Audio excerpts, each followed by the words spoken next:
Okay. So there are other aspects of language which are interesting and which have some game theoretic aspect to it.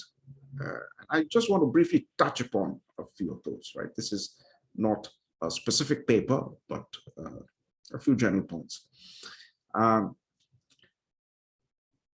So we understand that in general, rhetoric matters. When elections come around, some politicians give good speeches. Some speeches are memorable speeches. Yes, speeches of Churchill or Roosevelt during the Second World War. They are famous in history. John F. Kennedy gave this famous speech, ask not what your country can do for you, ask what you can do for your country. So that was a stirring speech. So the way in which an idea is expressed often has impact. And that's why we call it rhetoric. It goes back to the ancient Greeks, the study of rhetoric, right? Now I'll add it to the website. There's a very famous essay by George Orwell called Politics and the English Language.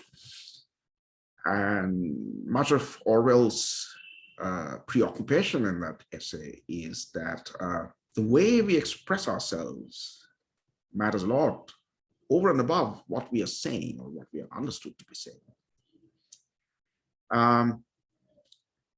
Now, partly it's just an exhortation to write clearly and nicely, lucidly.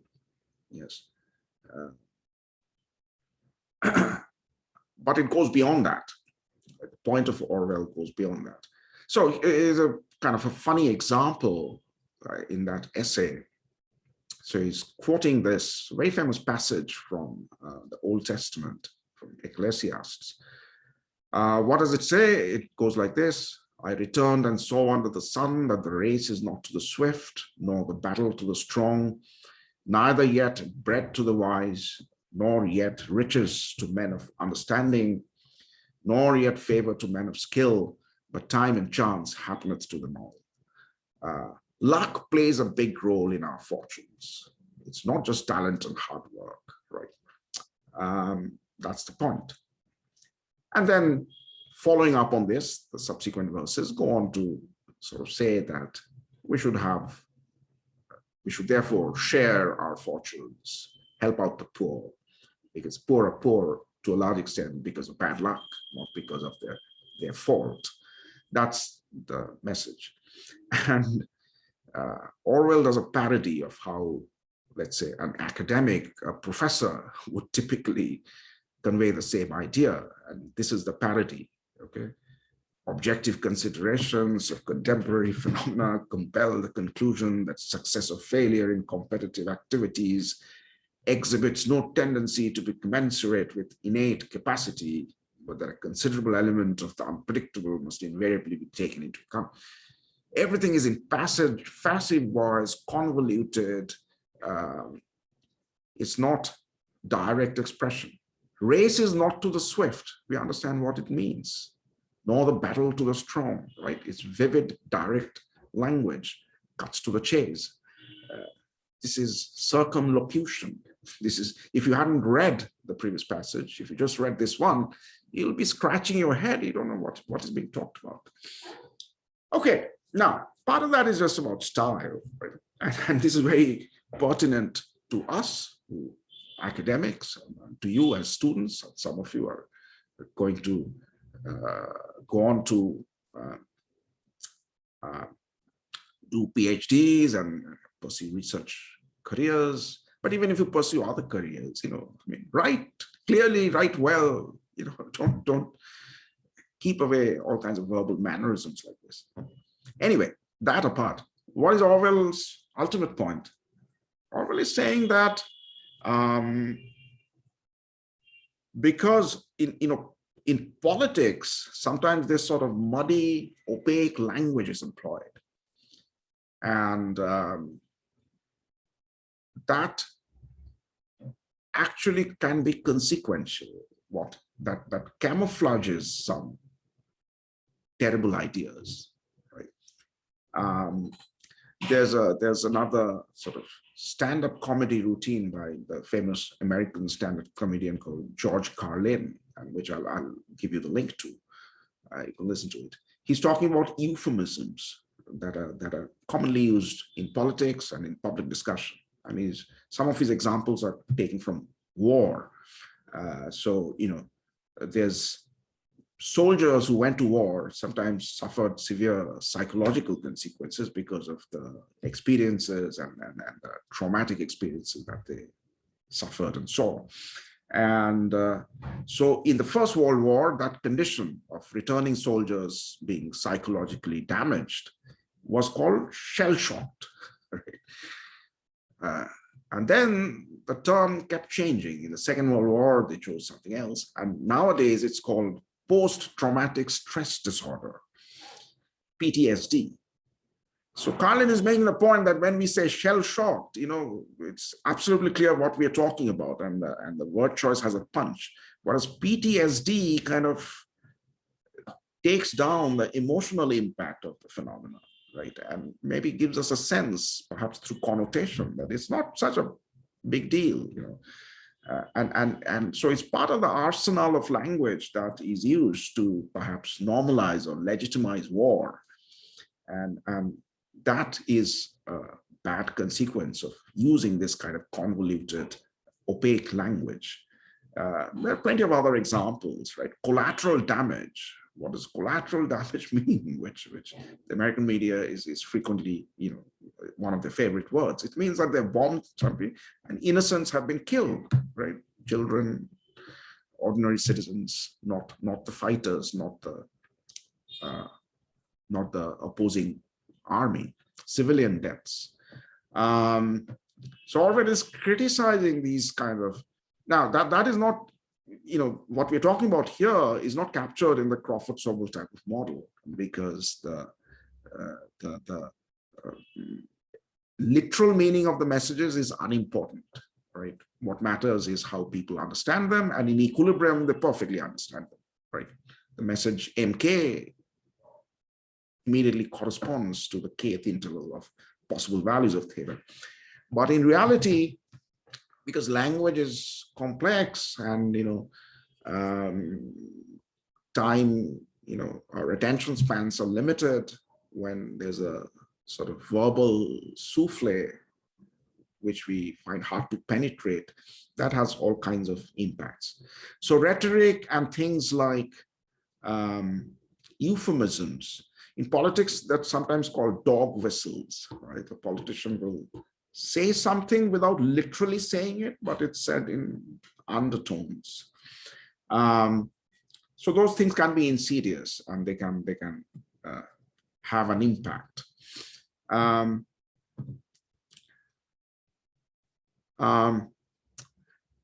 Okay, there's also euphemism and so on. There are polite mannerisms, right? At the table, somebody, this is especially true of Britain, perhaps, somebody will say, would you be so kind as to pass the salt, if you don't mind? I mean, could have just said, pass the salt, right? So there are all these sort of elaborate rituals of politeness. Bribery attempts. So there's this example which Steven Pinker gives, and again, I'll throw in some of these links from the movie called Fargo. Anybody seen Fargo? Not the TV series.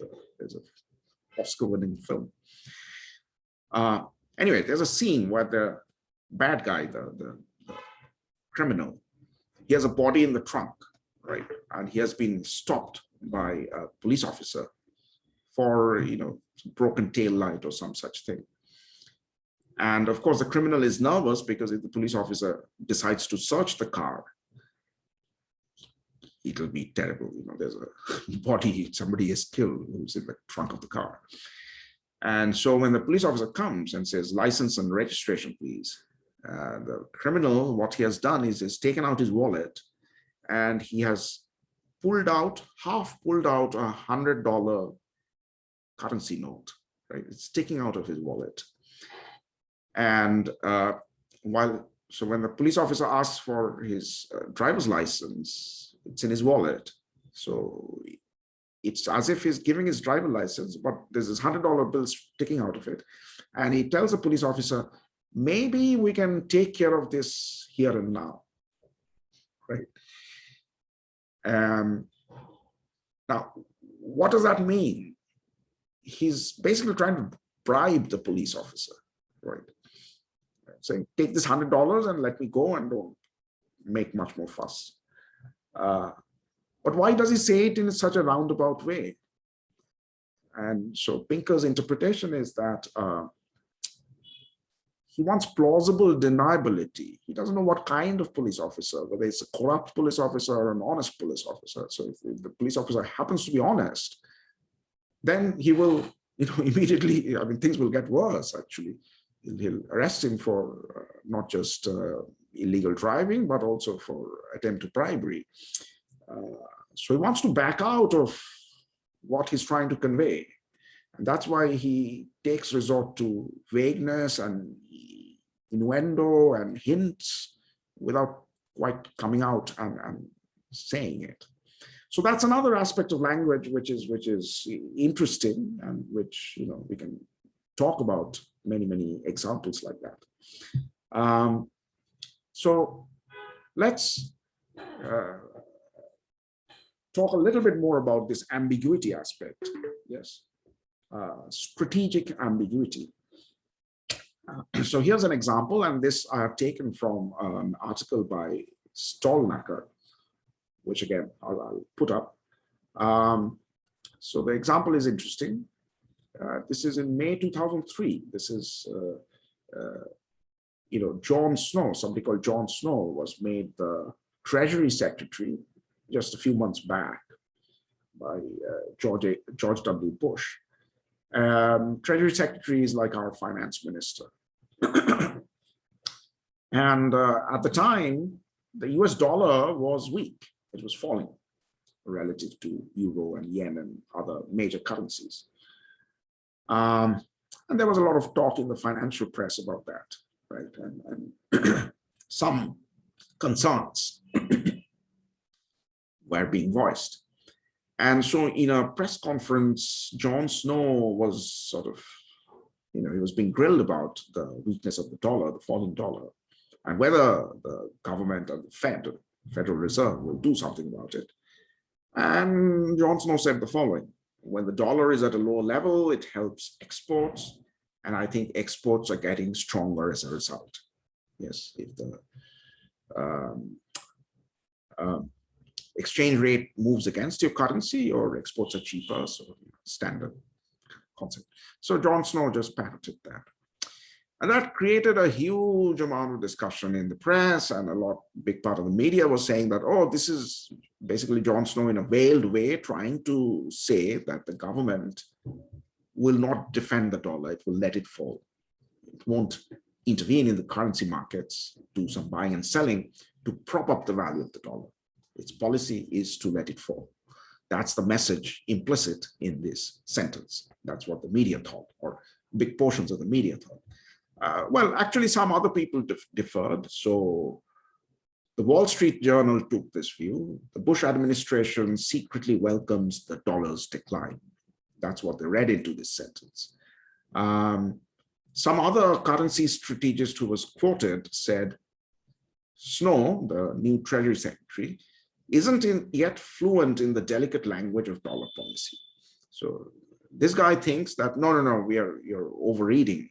You're reading between the lines, a meaning which isn't there. This guy is not so, he's a novice. So he shot off his mouth without, he didn't quite intend to say it. And Alan Blinder summed it up by saying, when the Secretary of the Treasury says something like that, it gets imbued with deep meaning, whether he wants it to or not. Now, there are multiple possibilities here. One is the guy didn't really mean to say anything. He said something which is a truism, essentially, right? If you read it at face value, which the first thing you learn in trade and international finance. The other is that, well, he was trying to convey exactly the message that the Wall Street Journal thought was the message, namely that we are not going to defend the dollar. And the third thing is that he systematically, that this ambiguity, this confusion itself is an intended effect, right? He wants people to believe to some degree that maybe the government is abandoning, trying to attempts to prop up the dollar. But he also wants people to have some doubts about it. Yes, he wants to change their beliefs, but doesn't want to take it to either corner. Yes, he wants to change the belief in the interior. That's a third interpretation. And Stolnaker, the author of the article, is saying that possibly this is an example of ambiguous, deliberately ambiguous speech of that kind. Okay, let's see how that can happen. And here's a little simple finite game where you can concretely see sometimes in some situations committing to an ambiguous speech strategy or message strategy can actually make a player better off. So we have seen two things, right? In the continuous action games, we have seen that, it can be in a certain class of situations and games. It can be in the interest of the speaker to commit to full honesty and transparency. Okay, we have seen that. I've also shown you a discrete game where the commitment was to, if a commitment could be made, the commitment to silence would have been ex ante the best thing for the speaker. Here's an example in the third vein where if you can... I didn't catch that. Could you try again? My other computer has suddenly come alive. Okay, so the third possible strategy, message strategy or speech strategy that you may want to commit to is ambiguity.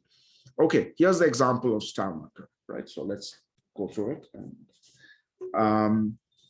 two states of the world, theta 1, theta 2. Okay, 5 different actions, A1 through A5. Okay, first let's figure out that if there's no information, for example, if there's a commitment to silence, then what action will the receiver choose? The two states are equally likely. Okay, and receiver's payoff is the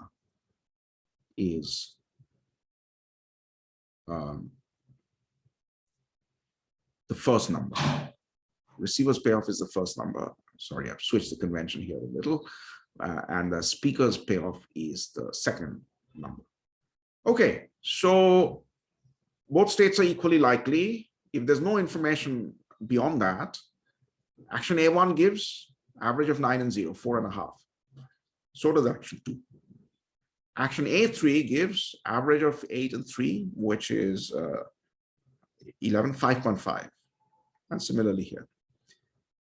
If he chooses action, the last action, the fifth action, his payoff is 6.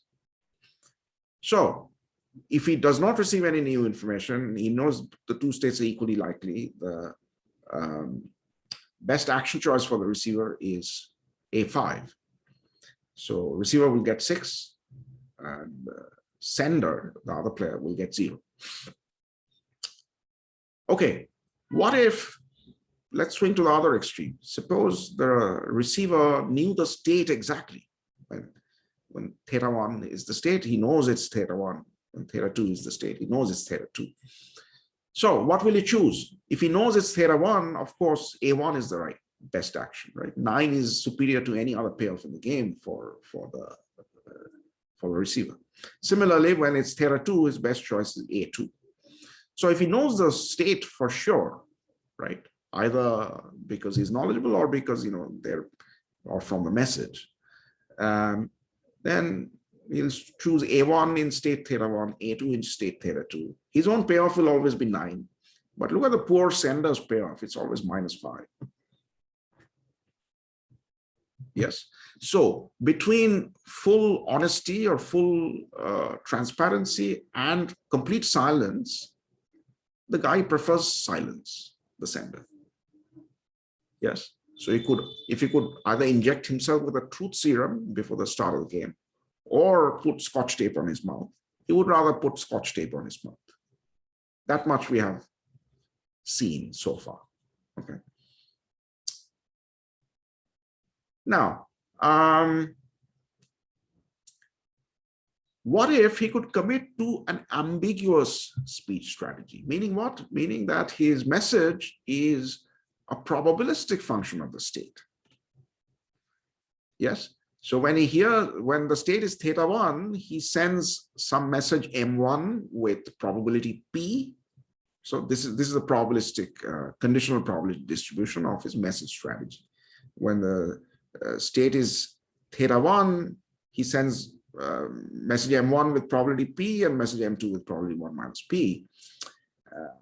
And when it's θ2, the probabilities are flipped. Okay. P equal to 1 is a special case where there's full transparency.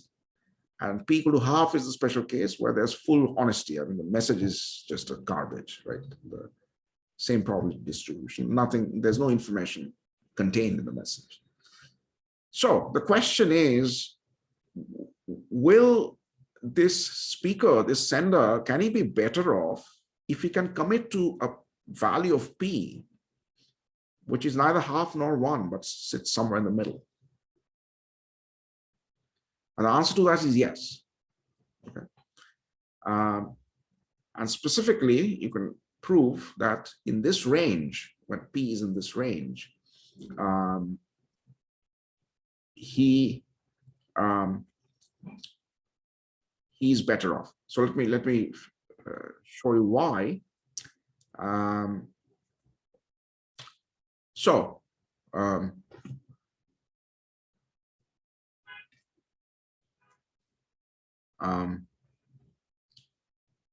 Suppose he has committed to some P, right? So, and P is greater than half without loss of generality. So, how do I do this?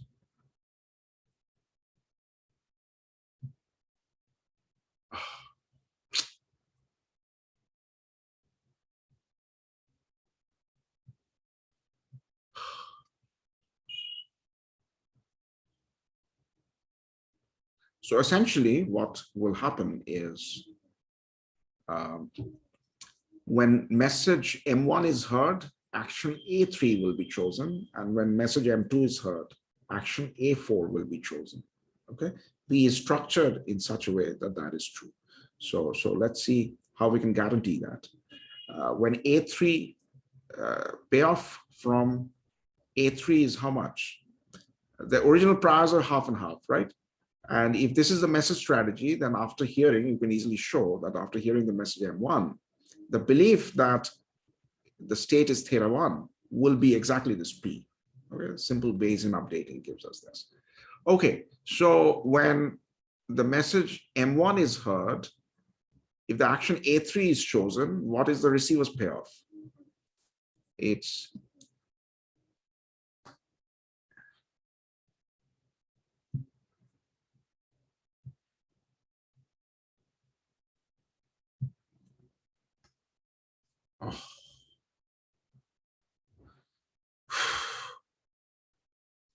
okay, let me just say in words, you can check the calculations. Okay. When message M1 is heard, it's either state 1 with probability P or state 2 with probability 1 minus P. So if he chooses action A3, he'll get 8P plus 3 times 1 minus P. That's the expected payoff. And if he chooses the other action, he gets 3P plus 8 1 minus P. Okay, so that comparison is simple.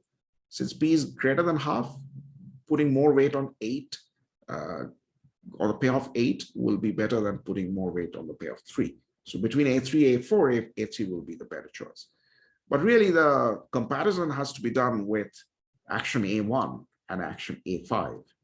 Okay. If action A1 is chosen, the payoff is 9 times P. So that has to be less than the 8P plus 3 times 1 minus P. So that is one condition. Another condition is the action A3 should be better than the sort of the secure action, which guarantees 6. Okay. So 8P plus 3 times 1 minus P has to be greater than 6. So you have two inequalities.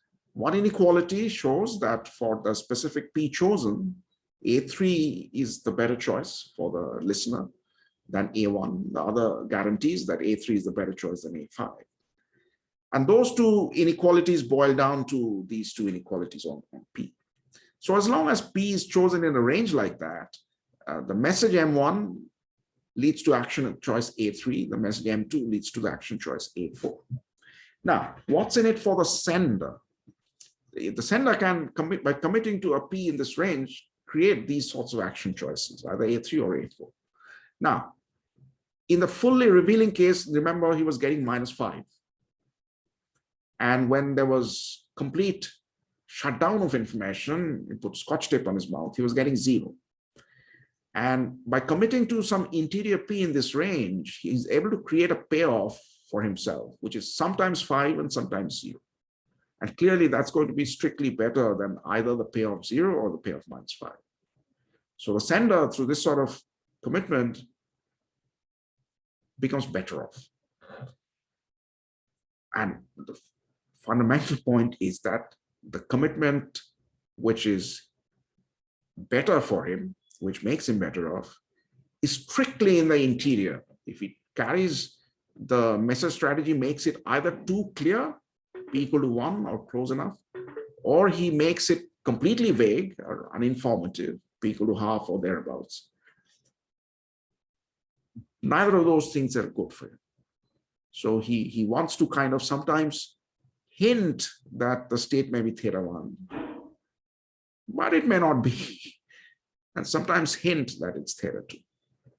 Okay. So going back to the example, this concrete, simple example illustrates that there is a game theoretic logic for speakers in some scenarios to try and be neither too completely clam up on information, nor be totally transparent, but be ambiguous, to follow a message strategy which has some built-in noise in it. So the US Treasury Secretary sometimes, when he's making a statement like this, there's a good chance that he's saying that the government will not defend the dollar, but we can't be sure, because sometimes he just says these things even when the government has plans to defend the dollar, and vice versa. So that kind of wraps up the 3 kinds of speech commitments that we can think about. And we can think about scenarios where all 3, any one of the 3 can be beneficial to a speaker.